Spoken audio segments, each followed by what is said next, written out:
Alright, Corey, you're not going to get in the way? No, the golems. The golems are going to get in the way. Oh no, they're running straight past the screen. Alright, that's fine. Okay. Wave everyone. First time's the charm. No, not going to happen. Second time. Are you going to wave? There we go. Hi guys, and welcome to another video. Continuing on in Destruction's Depths. We're here on Matt. This is the chamber you saw me clear at the end of the last... I can't believe the last video took 20 minutes just for this one floor. I mean, when I was going back editing that, by the way, there's Langmar and Redding and stuff. I noticed just now that...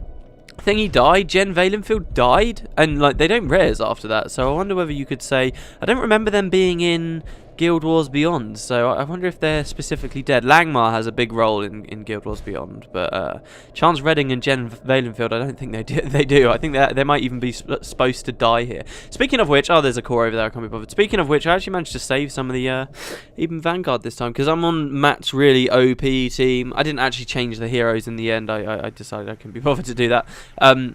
But because I'm with this, I realised, oh yeah, I can actually spend a lot. See, this is so weird, right? So many dungeons do this, and it annoys me. Like, you can go down a floor, but then you're just magically in a new area, and with no sign of how you actually got here. Sometimes they at least put in a fake passageway that has no end, but like half the time they just don't even care, and it's just like this. Anyway, can we actually get the beacon? No, we can't. Can't get bounties during the missions. So yeah, this is floor 2. We get 3 more golems. Obviously, I finished this yesterday, and I finished it the day before. Some of you, if you're following me on Twitter, you probably know, or you looked on my channel page, actually. What day was it? I think it was Thursday. On Thursday, oh, no, it was Wednesday. On Wednesday, there was no video this week, and that's because I like filmed this episode, only the first bit, but I filmed it and everything got corrupt, which was just like I keep having so many problems. But I think it's because I keep updating like my editing software and stuff. But you know, you guys don't need to know about that. Anyway, we're gonna come this way. You get some cool stuff. You see that icy stalactite guy just got killed. Yeah, most of the way through this mission, if you keep a keen eye, you'll see just the normal denizens of the depths. There's no oozes here. That's a shame. But they're all fighting the destroyers along with you. They'll fight you as well if you team up against the destroyers. But it's pretty cool to see them fighting together. That was one of the things I always used to talk about way earlier in the Let's Play about, like, I do love how Guild Wars has sort of these things constantly fighting each other. It's a cool little change there. But yeah, so another big floor here that really you don't have to explore too much. You see all that area over there? No point going over there. You see those guys just killing that thing? In fact, look, are they fine? Yeah, you get Terrorweb Driders. Can you see these Soulfire Driders? Remember the Driders? Obviously, we've seen them in the Under. You don't see them in many places. You see them like here, a few places in the depths. You see them in the Underworld, of course, in the Fissure of Woe. And then there's like one other area in the Northern Shiver Peaks. And you might remember me showing those off when I was playing, when we were doing Let's Play Prophecies. But you don't really see them elsewhere after that, which is a shame because they're quite a cool enemy, really. But yeah, you get lots of those. I waited a while, so I don't think we had to fight any just now, did we? But if you just sort of charge through on this mission, you have to fight like a group of them at the entrance to the floor. This floor is the hard... well, I don't know. See, the thing is, this floor, there's a hard bit on the floor, which you'll see, right? And it can cause your entire team to get really high death penalty, which will make the next floor really hard. But really, this floor is sort of the hard floor, so it's no coincidence that I've picked Matt to play this floor. I'm not that worried about it. When I say that this is a really hard mission, I mean mostly in hard mode, because just like all Eye of the North missions, Arenanet are very forgiving. They say to you, hey, look, well, they don't say anything to you, but they let you res up if your team gets wiped instead of just kicking you out, which is cool. But you know, death penalty is still a concern, and particularly in hard mode, of course. I don't think I've ever really said this. We haven't really done much hard mode, any content really in hard mode, have we? Have I ever shown you hard mode? Ever? Can you guys remember? I can't. But anyway, in hard mode, if you're in a place where you can resurrect, like these missions, or like regular explorable areas, see, look, Blood Taint, there's all these new classifications of Driders, but they're never, like, Terrabond, I love their names, they are pretty cool. Yeah, but, if you're in an area where you usually res and you're in hard mode, if everybody reaches 60% death penalty, you'll then get kicked out, so you can fail here. In hard mode, and obviously hard mode is harder in the first place, so you're more likely to have it happen. But so, I love playing as Matt and killing those things. It's absolutely brilliant. So what are we going to do here? I think I'll pick all defense. Okay, and like I said in the last video, wait, stop moving. These guys are so annoying. The way, no, not ranged. Defense. They keep running away from you. It's really fucking annoying. They have very weird movement mechanics. Stop it! I don't want to go over there. Right, so to continue on, there's this door here, right, which is frozen over. We need to basically have a big standoff before we can get through here and continue on. This place actually looks pretty cool, doesn't it? Wow, I never really noticed that. Look at that. Beautiful. Some bats over there. I'm going to kill this guy over here as well, just in case. Wait, did he die on his own? I think he just died on his own. Alright, never mind. Right, so basically we get this big area here. We're going to be meeting the Norn. This is the tough bit. And we need to defend it against the destroyers with the Norn. They say a few things. It's all 5 Norn. I think it was 5 Norn that came with us. All 5 of them are here. So you've got Egil there. You've got Ulrun. You've got Olaf. You've got Sif there. Oh no, only 4 of them. Well, in any case, and they'll speak to us as we come forward. So we need to fight beside the Norn as they hold off the destroyers. And we get all these different directions the destroyers are going to attack us from. Most times when I come here, I try a different tactic when I'm here, honestly. So you can see the assault's already started over there. For this purpose, I'm going to stand here by the quest marker. This is always a nice one to do, because you can kind of fight half of the assault while the other half is still sort of trickling in. Anyway, Olaf says, "You made it! You must have the strength of the bear spirit. We'll make a Norn of you yet, cub." So I think it says quite a lot that the Norn sort of made it down here, while like the humans and perhaps even the Asura didn't make it here, which is pretty cool. It shows off their strength. Anyway, Sif says, "No time to train. Here come the fiends again. We'll hold the openings. You handle any stragglers, little one." Handle any stragglers. This is hilarious. This is so hard. The Norn can do barely anything. If they get attacked, right, they'll just get knocked out by the destroyers. Basically, you do all of the fighting. But all of the dialogue revolves around the idea that the Norn are doing all of the fighting. I guess for big fans of the Norn, where this is like one of the hardest, it's probably the hardest moment of Eye of the North, I would say. Maybe Golem could be a little bit harder if you've not got the organisation to sort of split. But yeah, I mean, this is definitely harder than the final mission. If you ask me, that's just been my experience with it anyway. Like, you can die, for sure, and you can come back alive, and in those regards, it's quite simple. But to complete this without wiping, and again, I mean particularly in hard mode, is quite difficult. I think I've only completed this without wiping like once my entire time playing, and that's quite a lot of hours, and it's just quite difficult. I mean, I guess there's a part of people, since they know that if they wipe it's still okay, they don't really mind wiping here. I mean, the race shrine's just over there, so it's not too bad, but still, I mean, it is a tough area. I mean, our team will do fine here, but you'll see in a minute more will come, and that's when sort of the shit hits the fan, so to speak. But yeah, I think it says a lot for like Norn fans that it's the Norn that are with you when you're defending against such a difficult part of the... let's go over there. I like to stick over there. Actually, half the time I stick over in that doorway and try and defend over there, which is quite... I don't know, usually I find that's okay, but just when the last wave comes, you feel like you're doing fine, and then all of a sudden it's like, oh no, you're doing terrible. So there you go, you can see Ulrun just died there. It doesn't matter, they'll come back alive. They're just like all of the Eye of the North NPCs, no problem. Well, except like Jen, which I was talking about up at the top, Jen and Chance Redding and so forth. Anyway, so there are a few tactics to do here. Now, there is one particular tactic. Everybody swears by this tactic, but I'm telling you, it's so fiddly. I rarely ever do it. Look, they are still speaking. Oh, how many of these have I missed? No, just the one. So Egil just said, look there, another wave is coming from the side. Bear, bless the day I lifted my first weapon. We all need the strength. All the strength that we have, right? So they're going to come down here. This is like the dangerous bit. I've kind of wandered off. But here you see this bridge. One tactic people swear by, they say it's amazing, is you get all 3 golems killed at the end of this bridge here, and you stand on the bridge yourself. And what that will do is prevent like melee destroyers, which honestly aren't that many of them. There's only warriors and dervishes, really, that will pose a threat to you in melee. But basically what it will do is body block those, so you can kill the ranged destroyers from range and stuff. And supposedly that really helps you out, but I don't know.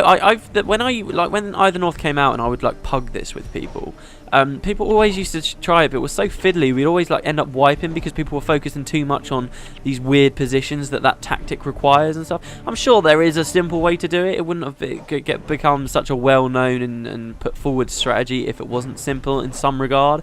But to me, it just needlessly complicates things. I'd rather take a wipe or two than just fiddle around doing that.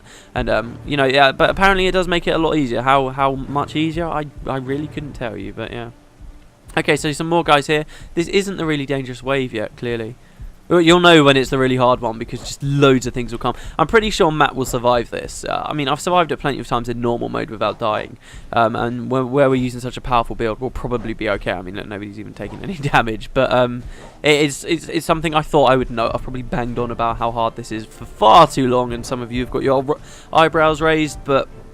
It's a cool encounter. I like this bit, and you know, in particular, it shows. It's like well, not so much on this floor, but this is a really hard bit with the destroyers, and the bit in a minute as well with the destroyers.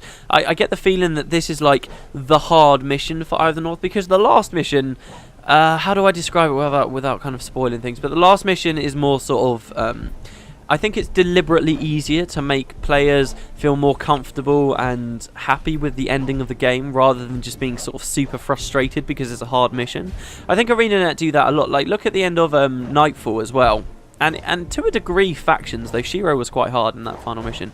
But like at the end of Nightfall, the penultimate mission, that was actually quite hard. You know, that's the Gates of Madness. I talked about how I got stuck on that for a long time.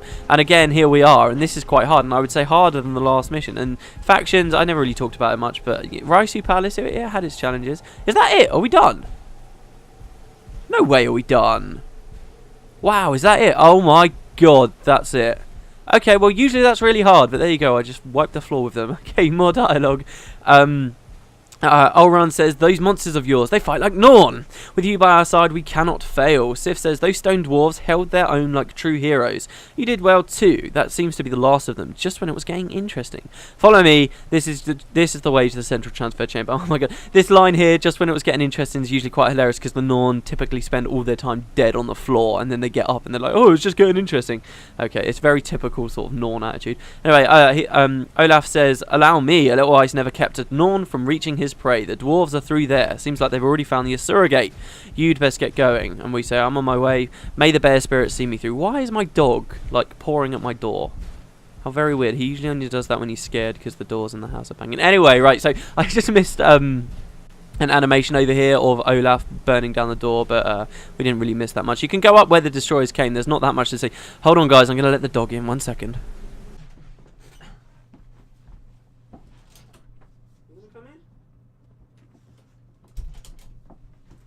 Interrupting my recording.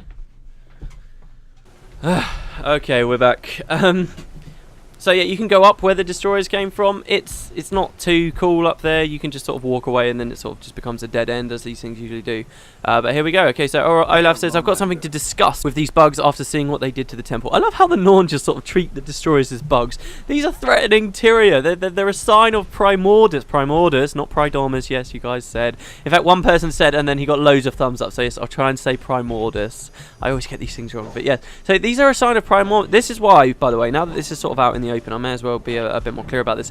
This is why I say that Eye of the North, that you've got the first 3 games of Guild Wars, right, and they're about the gods, and Abaddon in particular. And then you've got Eye of the North, and I class Eye of the North as being to do with the Elder Dragons, because all of this is about the Destroyers, which are essentially Primordus' minions. I mean, that's kind of how it goes. You've got Primordus, and then one of his generals is the Great Destroyer, who's like this awesome, powerful thing that's been built up in Eye of the North, and, you know, there's all these legends about him versus the Great Dwarf. Okay, so he's really powerful himself, but he's still only a general of an Elder Dragon, and their minions are the Destroyers. So all of Eye of the North, you're in the fight against the Elder Dragons, and that's kind of the plot, and that's why I consider it so heavily to be Guild Wars 2 rather than Guild Wars 1, which makes sense as well, because this was supposed to introduce people to Guild Wars 2, so, you know.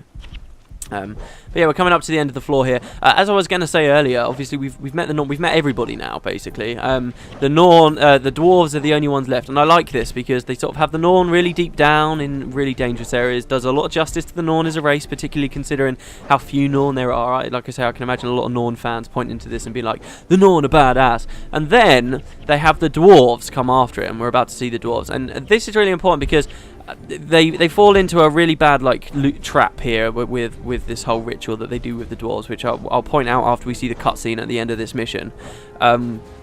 But it's nice that you get to see the dwarves are powerful enough to make it all the way down here, right near the destroyer lair. By the way, this view here is incredible. So you actually get a bit of a stop here where you can stop and speak to the dwarves. So, I mean, look at this. There's a view like this in Frostmour's Burrows, which I can't wait to show you. It's incredible. Anyway, here's the dwarves. This one says, thank the great dwarf. Reinforcements. I pray that the strength you bring will be enough, human. We can spare 2 of our men for you. The rest must hold the gate.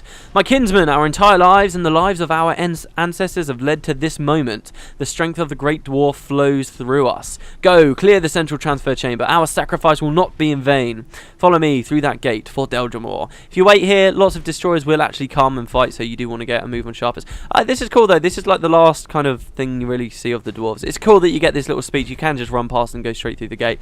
One little weird theory I've always had about this is, you know how they're just kind of called generic stone dwarves? I really do have to speak quickly before the destroyers come. I wonder if one of these is supposed to be Jarlis, but because they've all kind of been changed in body and in mind now, they're kind of all very similar. I'm not 100% sure, but yeah, look at all of those destroyers. It's crazy, isn't it? Right, so we need to get going. I've never actually stopped to fight them. I don't know what happens if you try. You probably just wipe, wouldn't you? And you just have to kill them. I don't know if they come endlessly or what. But yeah, I love that view of the trees there. It's pretty awesome, isn't it? Anyway, here's the gate. Gonna go miles away to the central transfer chamber in Destruction's Depth. So, and we need to clear it out, as you're gonna see, of a lot of destroyers. So here we go. We got our 3 golems. This is the transfer chamber. This place is infested. We need to clear out every last destroyer before we can move forwards. Don't just stand there, get those golems into battle. We need all the help we can get. Great Dwarf, guide my hammer in this battle. So I actually like that you get these 2 dwarves here. They don't appear as allies though, so if you've not been paying attention, you might not realise that they're actually there with you. But they are. They are. So let me just get these guys all set up. We're going to go defensive. Okay, so basically this is the central transfer chamber. Quick top up if you guys don't remember. This is basically the Asura came here. They found loads of magic in a place. Don't forget they lived underground. They found loads of magic in a certain place underground, and they were like, oh, holy crap, this is amazing. We can take advantage of it. So then the network of Asura gates, which you know were a big plot point. I mean, they're how we even got here. They were all built here. So this is like a big chamber where... And you have to understand this. The idea, I think, for the Asuran gate network is that most gates all lead to this room here. There's loads of gates here, absolutely loads of gates. And they all lead to this room where Asura can essentially sort of get out and then pick another location. Because don't forget, the gates are only 2-way. So it makes sense to kind of have like a hub area like this. I mean, the gates we've seen so far obviously don't do that. They just take you to other remote locations. But this is kind of what I always imagine is like the central hub of Asuran activity. Oh, there's a lockpick over there.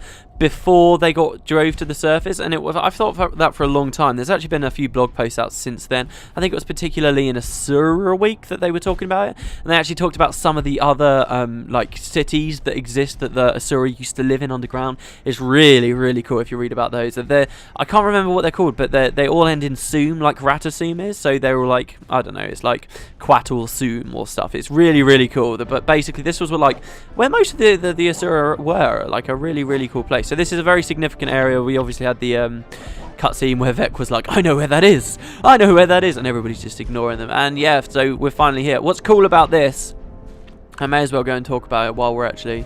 Hold on, there's something probably more pressing I should talk about. This thing! The Disc of Chaos! Yeah, this is the most powerful single destroyer, aside from the Great Destroyer, that we'll ever meet. It's basically a boss at the end of the level, and it's really dangerous. It's got loads of health. I actually... There are some tactics you can do against the Great Destroyer, which I'm not going to do to try and create sort of a more authentic sort of end to this Let's Play. But there are some tactics you can do against the Great Destroyer which just make him a complete pushover. And this guy, there are no real tactics like that, so I always kind of consider this guy as harder than the Great Destroyer, which is what I was kind of talking about before, that this is like the hard mission and the last one isn't sort of so bad. But yeah, so this is the Disc of Chaos. It's pretty cool. Most of this chamber is just trying to fight him. He can be very dangerous. You probably won't see it because I'm playing here and I've got shelter and stuff, but he hits a lot of damage and he's got a lot of health. Very cool, very, very cool sort of creature, isn't he? He's just obviously a big version of some of the stuff we've seen before, like the Destroyers of Earth, but it is pretty interesting. So yeah, what was I talking about with the Asura and the Asuran gates and how sort of everybody comes here? Oh yeah, of course. And this place here, this room we're in here, this is the last outpost. We're actually already in the outpost. It just doesn't act as an outpost just yet. This is this central transfer chamber. Once we've completed this mission and cleared this out, this is the end of the mission, clearing these things out. I don't know if I've killed all the Destroyer yet. Usually I leave the Disc of Chaos for last, but we'll see what happens. You can see all the damage he's doing. Look, he is knocking us out. When I played yesterday, obviously as Tom, oh no, actually no. Yeah, I did. Did I have Save Yourselves as Tom? I can't have because we had Corey out, Sura out. When was I doing this with Save Yourselves? Recently, I can't remember when. It obviously wasn't yesterday. When I was playing this with Save Yourselves, it's a very, very good skill. I do recommend it if you've got it because you can just keep hammering into him. He's not going to move anywhere. He's not going to block you. And you can just constantly keep it up, basically, which really helps your team stay alive. But yeah, we're just going to keep knocking into him. Yeah, this place actually, it's an outpost. It's the only outpost. You remember what I was talking about before with sort of this idea of all the outposts and cities and villages and stuff underground, and how I kind of originally wanted the Depths of Terror. This is all you get. It is underground and it's cool for that and I like that, but it is the only outpost underground that you can ever really go to. And indeed it's for a lot of players that were really into the game and explored everywhere when all the campaigns came out.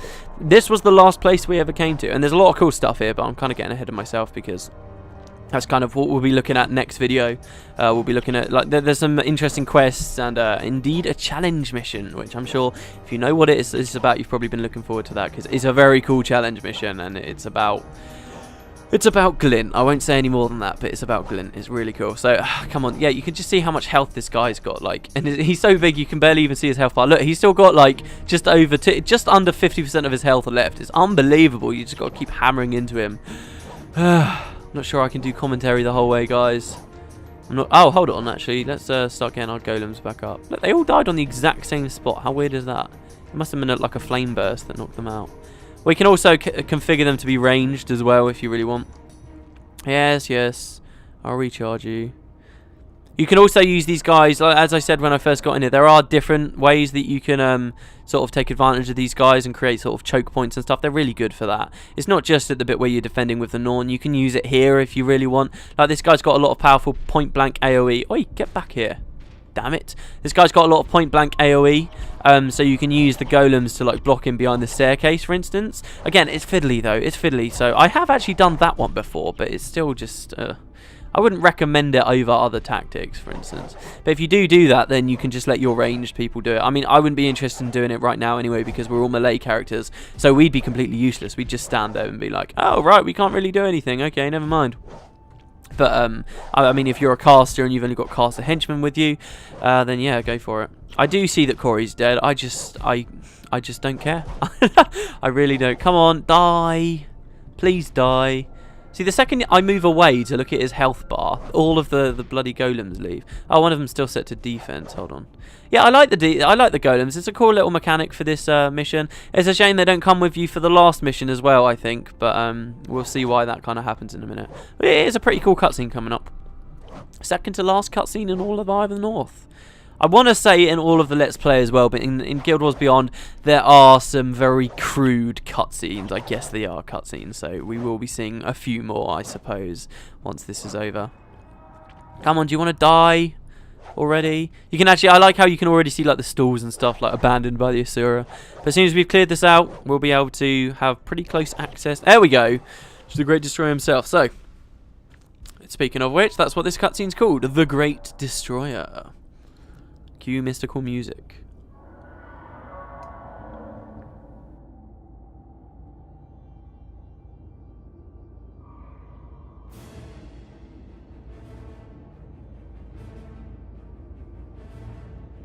We have driven them back, but at a huge cost, and the destroyers are regrouping. It does not matter. We are stone. We shall resist all their assaults. I see what you mean. Changed in body and mind. Yes, Jalis Ironhammer is resolute, but the destroyers are infinite, and they act as a single creature. That's it. What if they are a single creature? What do you mean? The Great Dwarf's power is connected to Jalis's followers. What if the Great Destroyer's mind is connected to its minions? Which means if we kill the Great Destroyer... The control is gone, and the dwarves stand a chance. It's going to be dicey. Even with their great hoodoo, I don't think the dwarves can withstand another assault. Leave the golems here, then. Sounds like a plan. The Great Destroyer's chamber is not far. A small group can slip through the lines. Let's go. Even with the golems, the dwarves will not be able to hold out for long. Come, Great Destroyer! Throw your minions away against us! We will hunt you all into the depths of the earth! Victory or death! I love that line, victory or death, because if any of you play Guild versus Guild, you'll know that was a mechanic for a long time, which is pretty awesome. So yeah, there you go. That's basically the plan coming up. And I just realised something in that cutscene. Actually, I'll talk about the dwarf thing first. So what I was talking about with the dwarves and this like great ritual of the Great Dwarf, it's they fall into a trap basically where they make out the dwarves are going through this awesome ritual and they're going to become super powerful from it, and then they only like have half a moment to shine, and then immediately at the end of the next mission you get Vex sitting there saying, oh, it came at a great cost, even with even with all this ritual that the dwarves have done, they're not very good against the destroyers, and it completely invalidates everything that the great dwarf ritual's supposed to be, and it makes them sound absolutely naff. So yeah, I'm really sad that it fell into that trap. Like, the game wasn't long enough. I feel if this arc was like a good 5 missions or something, the sort of stone dwarves would have more time to shine and sort of show how this ritual is actually quite good. But as it stands, with the game, the way that the game went, it just kind of made it seem like a really bad trade-off. Like, the Great Dwarf ritual didn't even really help the dwarves that much against the Great Destroyer, and yet it's basically taken them out as a race anyway. So yeah, it's a bit of a trap, but I like to imagine that the dwarves are still super powerful and super strong here anyway, which is why I like that they're deeper in than the Norn were in the mission we just saw. But yeah, I just realised I did this whole mission with Matt. I was supposed to stop and play with Peter. Damn it. Well, that actually, do you know what? That actually helps me out. I was going to ask you guys, obviously all 3 characters are going to go and do the last mission. I was going to ask you, who would you like to see it from, whose point of view more? Tom, Matt, or Peter? But I guess this answers it fine. We saw Tom and Matt go through Destruction Steps, so we'll see it from Peter's point of view at the end, which only makes sense. Since we started with Peter, we can end with Peter if you are. So yeah, I hope you guys like that. Yeah, this is the central transfer chamber. We are here. See, it's pretty cool, near Yak's Bend. I quite like it.